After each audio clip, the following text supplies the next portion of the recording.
In the West, they did get it wrong. Only one player was wrong. Booker. Booker. Which, yeah. Who's actually in. But you can't say he's in because he got snubbed. Okay. It's part of the system. He was snubbed. So what's funny is if AD decides to play, what would they do? If AD came out tomorrow and said, I'm playing in the All-Star, what happens to Booker? Well, I want to ask that because I think at some point, because if the coaches are picking the reserves, right? They say we can pick this group, we can leave him out because we know there's going to be injury, replacement. So because to me, the name that jumped out was Paul George, because we know what Paul George is capable of. I don't think he's having that Paul George level season yet. We're only halfway through it. So Booker is having a Booker season. So why did he get left out would be the question. Yes, that is the big question. How did Booker get left off? But the guy who passes the ball to Booker is in. So the questions are, how are you? I mean, I know how this is happening. Yeah, I feel like you're gonna tell but us. I don't want to tell you now. Okay. But so when I look at this, there was one person who got snubbed, who truly got snubbed, who deserved it. His team is in 4th spot. He's averaging 25, 6, and 4. Right? Right. From there, I don't want people to think I'm picking on this guy. But how does Zion Williams get in? And his team is 11th. And he's averaging 25, 6, and 3. The numbers are not here for you to overshadow someone in the 4th spot. If you took Zion's number and put him in the East, how do you, those big men, they're averaging double doubles. So 25 and 6 and your team is 11th. How does that put you over a guy who's averaging 25, 3, and 4 and sitting in 4th spot? Who would you say would be the next front court player that should have got in after Zion? If you're gonna put him at the bottom, what's the cutoff? What do you mean the cutoff? After him, who's coming next? After him? Yep. I'll tell you who. His teammate, Brandon Ingram. Okay, see, that's part of the problem. Mm-hmm. You're part of the problem.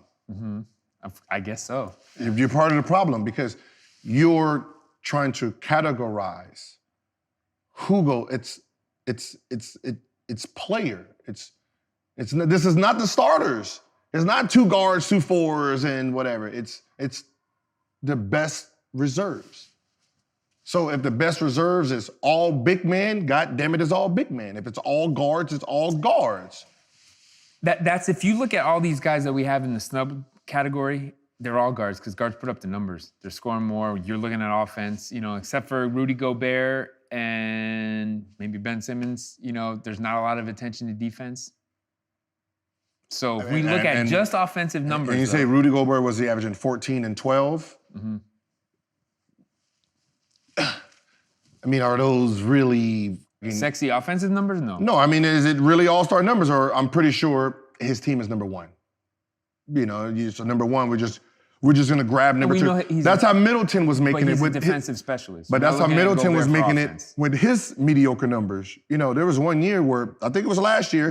Yeah. All his numbers was bad. From the 3-point percentage to his assists, rebound, everything was down. They weren't bad. Yeah, they went down. Everything went down, and you actually make the All-Star. But you're not playing like how are you making an All-Star if you're not actually playing like an All-Star? You can't hold everybody to their record. A record doesn't make an actual All-Star. The play does. It's the best players that makes the All-Star. So, okay, you're not picking on him, but what do you want to say about Zion? He shouldn't have been in front of Devinbooker. Okay. The number, if I said your team is if you take away the names and I said, hey, this guy's in 4th spot, his team is 4th, He's averaging 25, 3, and 4. And then you have this guy who's in the 11th spot. He's averaging 25, 6, and 3. Who do you take? If you take away the name, 100% of everyone is going to take the guy who's in the 4th spot. Would you look at the record too, though? That's the 4th spot. Okay. No, But that's what I'm saying. I'm making your point. But that's the 4th spot. So you're gonna take that because the numbers of the guy who's in 11 doesn't actually dominate. Like if Zion was averaging 32, then it's like, okay, I get it. You know, I get that. You know, but you know, the fact that he's averaging 1.5 points over a guy whose team is actually a playoff team is kind of doesn't make sense. It's just that's what I said. It's a flawed system because it's inaccurate. It's tricky. It's tricky. It's not even tricky. I think this too for Booker's situation. Phoenix in 4th. Chris Paul is having a bounce back year, whatever you want to call it, and he's been great. Give him all that respect. He deserves to make All-Star. We agree on that. What are you looking at numbers for? You don't agree with that? Okay, wait a second before you answer. It's the fact that you have the presence of Chris Paul taking some attention and some votes potentially away from Booker. Votes? What do you mean votes? Coaches' votes? It depends. It depends it depends. On what? Here we go.